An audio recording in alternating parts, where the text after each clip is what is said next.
Alain Castel, grand connaisseur de la ville de Rochefort, qu'il a écumé pour les besoins de la presse écrite pendant des années, grand connaisseur aussi du dossier de l'ancien hôpital Saint-Charles,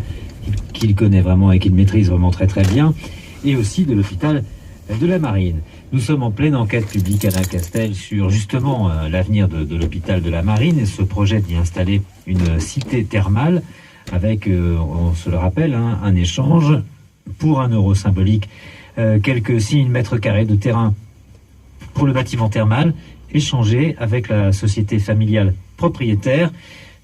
qui obtient la constructibilité de toute la partie nord du site, c'est-à-dire en fait tout ce qui tourne le dos à la ville de Rochefort. Est-ce qu'aujourd'hui, Alain Castel, vous pouvez nous expliquer pourquoi vous êtes plutôt favorable à installer le site thermal à l'ancien hôpital Saint-Charles? Il y a 2 raisons à cela. La première est une raison économique. Quand l'on compare, d'après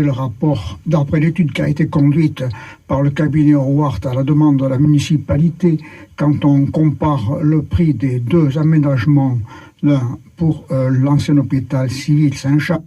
l'autre pour l'ancien hôpital de la Marine, on a une telle différence d'investissement que on a quand même le droit de s'interroger. La deuxième raison est une raison plus fonctionnelle et plus commerciale, à savoir que l'hôpital Saint-Charles offrait des avantages multiples pour un investissement de cette nature. D'une part parce que, comme je le disais, il est beaucoup moins coûteux. On se situe dans l'ordre de 20 à 25 millions, alors que dans le cas précédent, on était à plus de 40.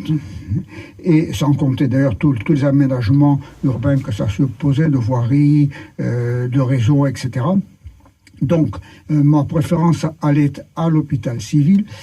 pour ces raisons. Il y en a d'autres qui sont plus techniques, que l'on peut considérer comme un avantage certain, c'est que d'une part, sur l'hôpital Saint-Charles, les réseaux existent, qu'il y a la place suffisante pour faire des parkings, qu'il y a la place pour faire des piscines, qu'il y a la possibilité, en restructurant, d'utiliser 5 étages de la tour pour y faire des studios thermaux directement reliés au therme, et que cet emplacement, qui était un peu le point dominant, c'est le point haut de la ville, était aussi un point de passage presque obligé, qui voyait une circulation intense, donc qui permettait d'avoir une image commerciale, si je peux dire, une image de marque beaucoup plus marquée que, aussi beau qu'il soit, l'établissement thermal nouveau conçu dans l'ancien hôpital de la Marine, qui lui sera quand même caché malgré tous les travaux d'investissement qui seront faits par la commune qui l'a annoncé, mais qui vont coûter extrêmement cher, de voirie, d'élargissement de voirie, de tout ce qui va faire l'urbanisation de ce nouveau quartier qui est, pour moi, au point de niveau thermal, mal situé. Est-ce qu'il est encore temps de faire machine arrière, sachant qu'en plus, on a aujourd'hui beaucoup d'interrogations quant à l'avenir du site Saint-Charles, repris par un promoteur sur lequel on se pose énormément de questions. Je ne voulais pas mener un combat d'arrière-garde, mais l'avenir semble ouvrir une possibilité dans ce domaine, puisque l'acquéreur de l'hôpital Saint-Charles semble dans une mauvaise position et ne paraît pas à ce jour en mesure de réaliser les projets qu'il convoite. Donc, et en particulier, ce projet ne devrait pas recueillir l'assentiment de beaucoup de Rochefortais, dans la mesure où il veut établir une salle de 1200 places en plein cœur de cette partie, comment dire, dominante de la ville, alors que toutes les villes mettent les salles de spectacle en périphérie de leurs agglomérations. Nous, le mettre en centre-ville, avec toutes les nuisances que cela peut entraîner, ça me paraît plutôt malvenu. On vous objectera, Alain Castel, que le projet actuellement porté par la municipalité, sur lequel porte l'enquête publique, c'est un moyen de sauver ce bel édifice qu'est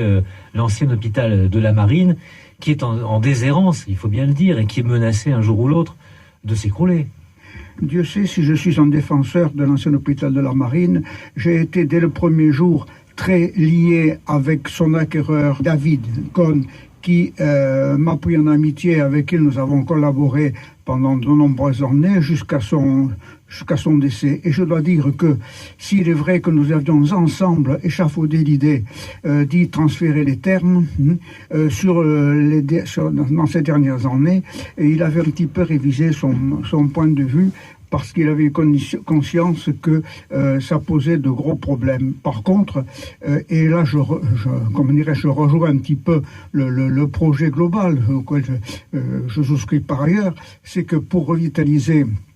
cette partie arrière de l'hôpital de la Marine, qui, vous le savez, avait été déclassée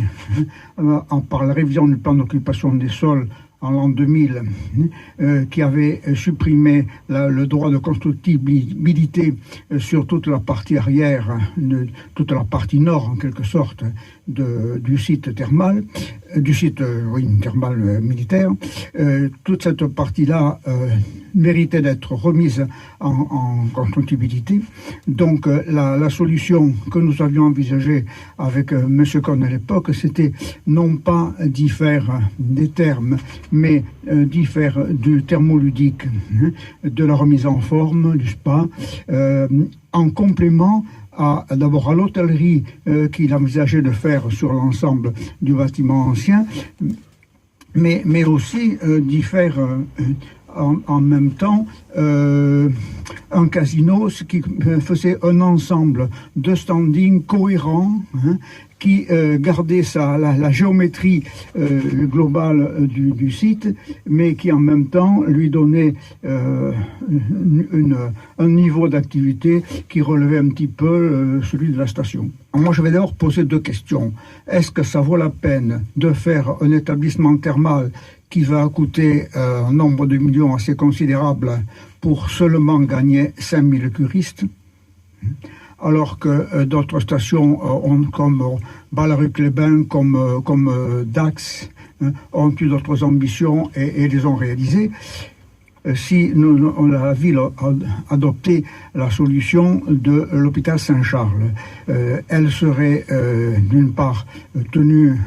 de réaliser l'opération, donc elle pourrait le faire soit directement, soit au travers d'une société d'économie mixte, sachant que dans ces deux cas de figure, elle serait éligible à des subventions de l'ordre de 30% du montant de l'opération, ce qui n'est pas négligeable compte tenu de la relative modestie de la transformation de l'hôpital Saint-Charles. Demoiselle, la météo.